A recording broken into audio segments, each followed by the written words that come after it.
sabana. Are you ready? Kicau, kicau, kicau mania. Kicau, kicau, kicau mania. Kicau, kicau.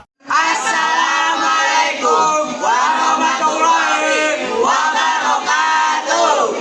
Kami dari kelompok 1 ingin menampilkan video tentang memahami ketenagakerjaan di Indonesia. Perkenalkan, nama saya Dika dan rekan saya. Nama saya Wikanta. Nama saya Bagas. Nama saya Muhammad Adi Nugraha. Nama saya Heno. Nama saya Ibu Febrianti. Nama saya Siana Ramadhani. Nama saya Ilham Ardillah. Nama saya Nabila Khairunisa. Langsung ke videonya. Selamat menonton. Memahami ketenagakerjaan di Indonesia. Halo teman-teman, selamat datang di video edukasi kali ini. Pada video ini kita akan membahas tentang ketenagakerjaan mulai dari pengertian, jenis tenaga kerja, masalah pengangguran hingga solusi yang bisa kita lakukan. Yuk simak video sampai selesai.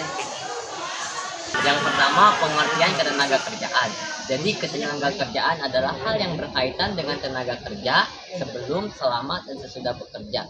Jadi ketenaga kerjaan adalah hal yang melindungi tenaga kerja, persiapan tenaga kerja, dan lain-lain. Jadi tenaga kerja adalah di mana seseorang menghasilkan barang atau jasa untuk memenuhi kebutuhan hidupnya sendiri atau masyarakatnya. Jadi ketenaga kerjaan meliputi yang pertama penyiapan ketenaga kerjaan, yang kedua kesejahteraan ketenaga kerjaan, yang ketiga perancangan ketenaga kerjaan, yang keempat proses ketenaga kerjaan, yang kelima rancangan ketenaga kerjaan. Jenis-jenis ketenaga kerjaan. 1. Berdasarkan kualitasnya. 1. Yaitu tenaga kerja terdidik, memerlukan pendidikan terlebih dahulu, seperti guru, dokter, perawat. 2. Tenaga kerja terlatih.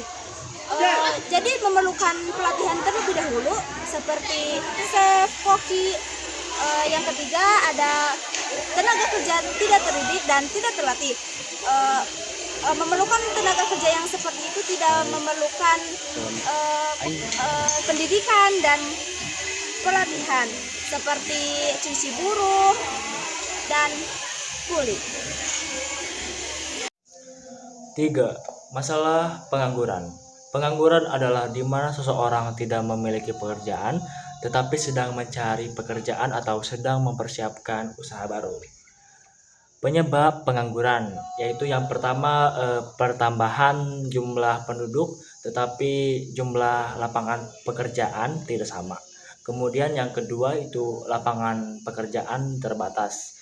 Kemudian yang ketiga itu adalah kurangnya pendidikan, dan yang keempat itu adalah kemajuan teknologi sehingga tidak membutuhkan tenaga manusia.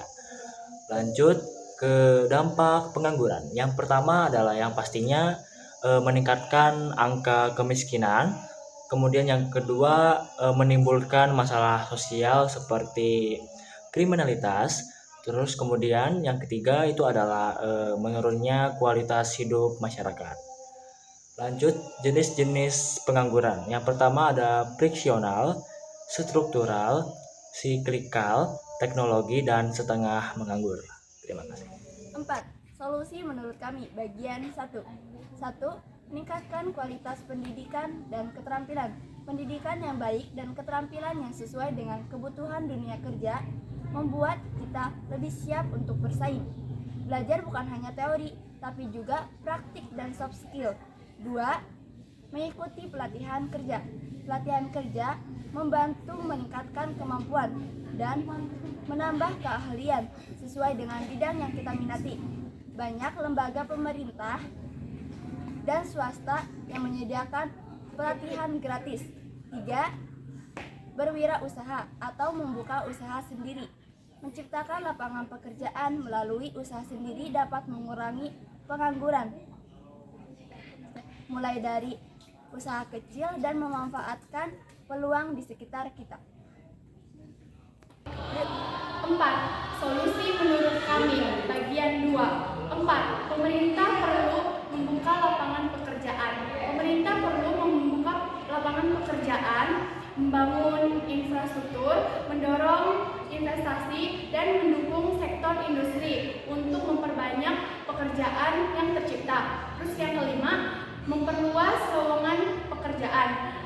penyebaran informasi lowongan kerja yang luas dan mudah dapat membantu mendapatkan pekerjaan yang sesuai. Terus yang keenam, membangun kerjasama antara pemerintah, dunia usaha, dan masyarakat. Kolaborasi semua pihak sangat penting untuk menciptakan kerja yang sehat dan pejuang kerja yang luas. Apa yang kita bisa lakukan sebagai pelajar? Yang pertama, belajar dengan sungguh-sungguh. Yang kedua, meningkatkan kemampuan dalam teknologi, komunikasi, dan lain-lain.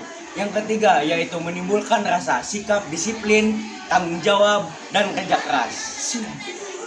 Ingat, setiap pekerjaan yang mulia dan tidak ada pekerjaan yang merendahkan.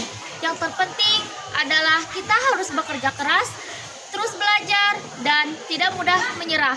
Dengan begitu, kita bisa meraih masa depan yang lebih baik dan bisa membantu membangun bangsa. Itulah pembahasan kita tentang ketenagakerjaan, mulai dari pengertian, isi tenaga kerja, masalah pengangguran, hingga solusi yang dapat bisa kita lakukan. Semoga video ini dapat menambah wawasan dan kesadaran kita semua bahwa bekerja bukan hanya untuk diri sendiri, tetapi juga untuk masyarakat, bangsa, dan negara. Terima kasih sudah menonton video ini. Sampai jumpa di video edukasi selanjutnya.